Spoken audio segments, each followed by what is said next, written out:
Now I, your Lord and God, speak to you. Look at my cross, children. What do you see? My absolute obedience, my total abandonment, the perfect cooperation with the plan of the Father, the plan of mercy, my pierced hands, feet, and side. The pain that is offered, the complete offering of body, soul, and spirit that is consumed to the last step, the last drop, the last effort to be faithful to the will of the Father. Hello, Thomas the Hermit. That is my musician's name. Man of prayer, teacher of prayer, musician of prayer. I'm going to read the second half of this prophecy straight through, and then I'll do some commentary at the end. I think that this is a good meditation for Holy Week, and I hope that you'll reflect upon it and ponder its message. Now I, your Lord and God, speak to you. I speak to you from this throne of mine, this little hill in which I will show my power and my love. Look at my cross, children. What do you see? My absolute obedience, my total abandonment, the living testimony given to the words and to the will of my Father, the seal which my blood over the eternal truth, unchangeable and ever fruitful, the fulfillment of the entrusted mission for the good of humanity and all that has come forth from the heart of the Father, the perfect cooperation with the plan of the Father, the plan of mercy, plan of grace, plan of restitution and vindication. Look again, what do you see? My pierced hands, feet, and side, the pain that is offered, the complete offering of body, soul, and spirit. What is consumed to the last step, the last drop, the last effort, to be faithful to the will of the Father. The complete offering, the offering to which you unite your sorrows, sufferings, and efforts.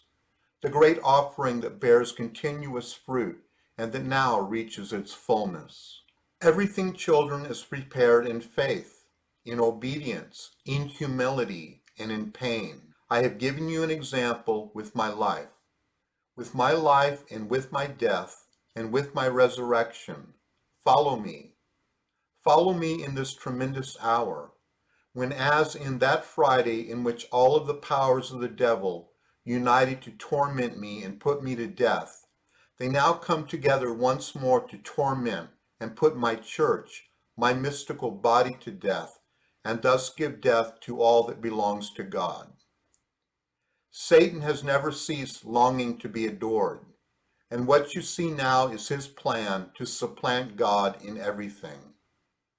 I let him show his plan, uncover his servants and his machinations, so that you can see them, so that you can realize who he is and where he has infiltrated himself. Children, he has infiltrated everything, and he thinks that he will have dominion over all, and I must let him continue to believe thus, while I gather my army to destroy his works at the appointed hour. This is the hour, children. I call you to my army. I speak to you, and I will speak to you. Do not reject my voice. My voice will thunder and will resound and will destroy every work of Satan. Open your eyes and your ears to these words of mine. Your God speaks to you. He speaks to you from his throne in heaven. He speaks to call you and awake you. He speaks to console your pain of feeling abandoned. Your God speaks to you. Listen to me, children. Listen to me.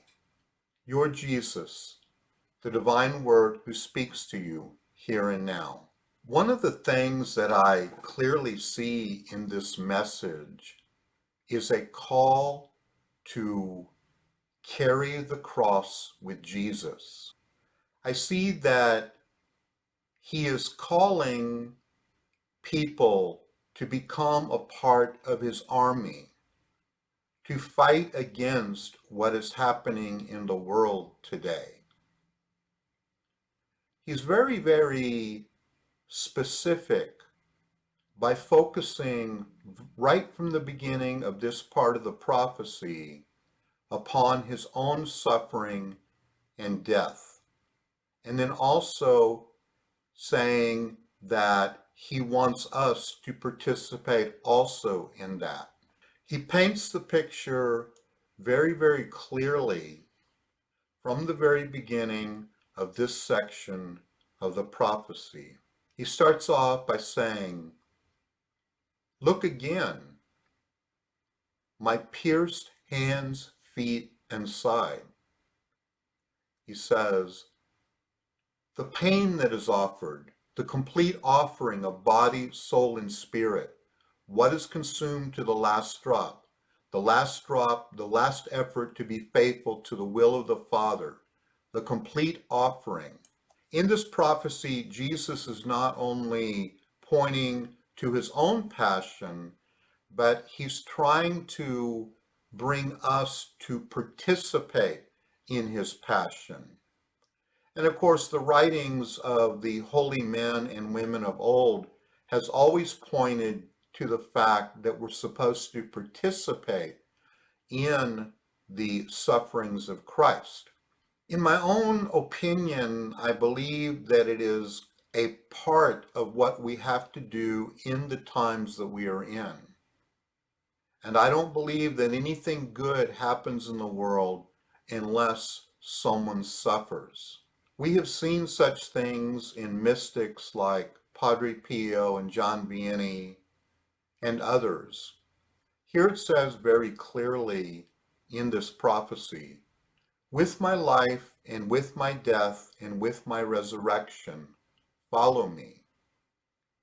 I believe the main essence of the second part of the prophecy is to accept what is coming, but also to resist it in the sense to do the will of God in spite of whatever troubles are coming. And that we need to be faithful.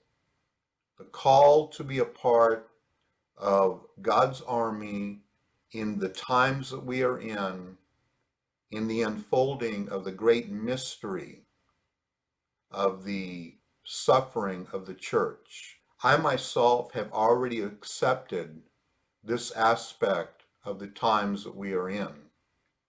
I exhort you to be generous with God, and also during this Holy Week to also make yourself acceptable as a living sacrifice to the mystery of the Passion of Jesus Christ. This is Thomas the Hermit. Say a prayer for me. I am praying for you. I'll talk to you later.